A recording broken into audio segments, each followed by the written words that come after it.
with the rise of tablets and smartphones, that's kind of changing. Pretty radically. The CEO of TiVo, Tom Rogers, joins us next to discuss how the industry is responding and how he's taking television by storm. It's crazy. Do people watch any more Business Before the Bell when Morning Joe comes right back?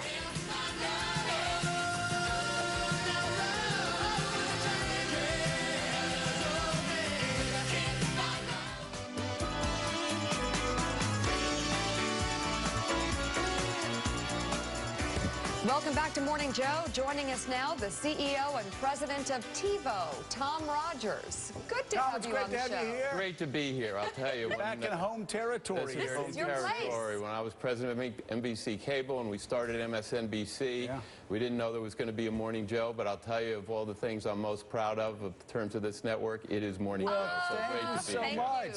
So you've moved on, obviously, to do so many things, but right now, you're taking TiVo by storm, and great reviews on Romeo. And so where you can actually take your TV Romeo, shows wherever you go. R-O-A-M. And the bigger question is, what's it do for content makers? It's just it's hard to figure out how TV survives moving forward. Well, actually, TV's doing much better than the music world did. Music got crushed by the onslaught of digital, and the incumbent players in TV are holding up pretty well. Why is that?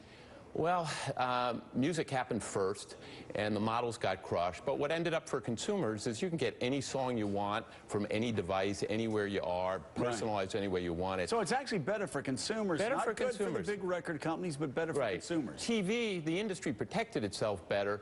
Didn't quite end up quite as well from consumers in terms of being able to get anything you want all in one place, one box, one remote, search for anything no matter where it is. You don't have to know. So you guys are doing that now. New York Times just came out talking about Romeo, this box, only box you'll ever need, that you can do that from wherever. A guy that was reviewing this said that he recorded The Simpsons Sunday night and watched it at his work desk on Monday, and then said in parentheses, "Don't tell my boss."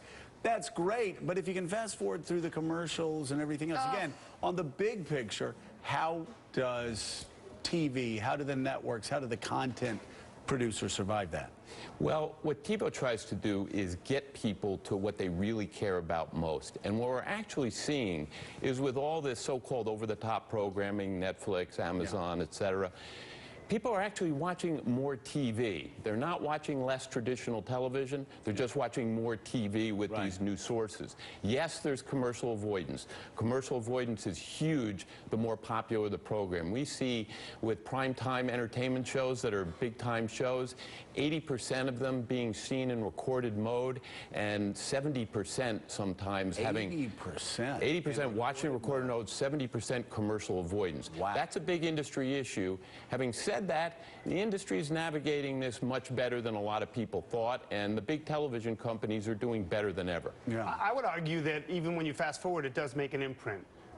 That's just one argument I would make, but there's a couple things I want to say. One is, my children, when they're in a room that doesn't have something like TiVo, don't understand that you can't rewind or fast forward. They don't understand. They don't get it, right? They just do not understand. They don't understand that you can't do that.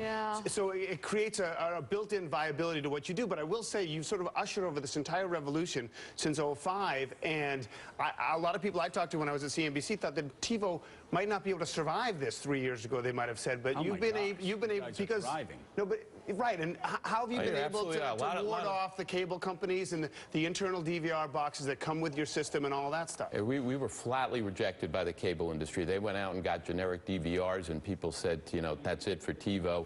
TiVo isn't going to be able to make it. And what we decided to do is we had revolutionized television once, so we need to do it all over again. And what we do now is we serve the cable industry. 10 of the top 20 cable companies in the U.S. use TiVo as their advanced television approach, because this stuff got much more complicated than recording.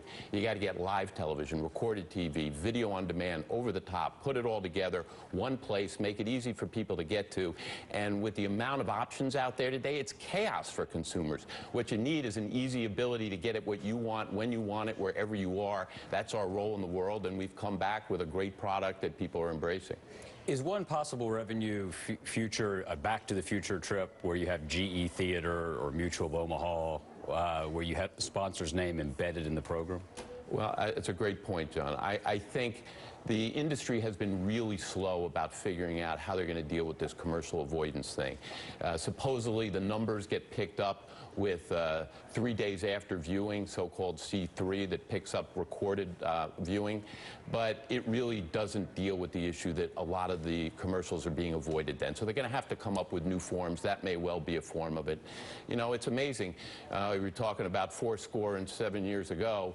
It was 7 years ago that television came on the scene. Yeah. And when you think about what there was then, 3 channels in most markets, today, infinite choice for consumers in a relatively short period of time, getting at any screen. I was just out of the country. I had you guys recorded on my TiVo Romeo at home. Oh my God. I took out my iPad, We're on sitting in Romeo. my took out my iPad in my hotel room, lit it up within 3 seconds, and there I was watching you. You know what the great irony is by that, because in what you're doing here is really where people are going in the future. Kate will borrow my iPhone, and she's got, I think it's Disney or something. And so we've got all these flat screens in the house, and TVs keep getting bigger and bigger and bigger and bigger and bigger.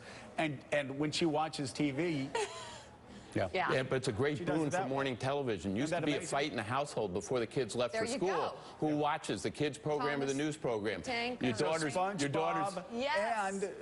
and now Morning Joe can be on the We don't kitchen have to TV. The kids are off with their But tablet. really, if you want to see Patrick, I mean, really. I am Patrick Star, my friends. I am Patrick Star. And by the way, so he starts MSNBC, takes TiVo by storm, and you were just inducted into the Broadcasting Hall of and Fame. Cable Hall of Fame. Congratulations. Who introduced you? It was Jack Welch and the new chairman of the FCC, Tom Wheeler. Oh. And I am incredibly grateful to both of them because Two great men. Jack Welch, there would be no MSNBC or, for that matter, CNBC without Jack Welch. There you So go. that deserves- What goes deserves a lot around of all credit. comes And you around, I are guess. too. Tom Rogers, thank you so much, and congratulations. This is a revolution, cool. and New York Times, everybody else is writing it up that way. We'll Thank you be for right being back. here. Hey, thanks for having me. All right. If you waste the day away, then we'd say nothing would come between us.